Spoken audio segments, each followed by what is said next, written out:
In our continuing coverage, the Lucas murder trial in Pueblo.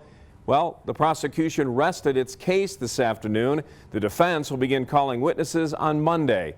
News 5's Andy Cohen with a recap of the prosecution's final day of presenting evidence and trying to convict Lucas of killing Kelsie Schelling.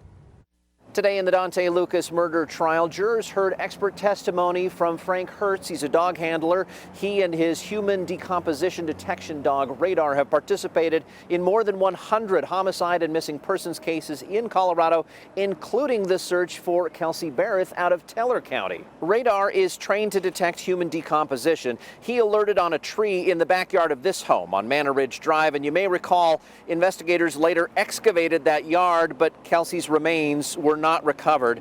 Now, he also alerted at the Pueblo Police Department when investigators presented him with floor mats and a trunk liner from a car. Hearst and Radar did not search at the Pueblo landfill. He explained that there would be too many scents in that environment and that it would overwhelm Radar.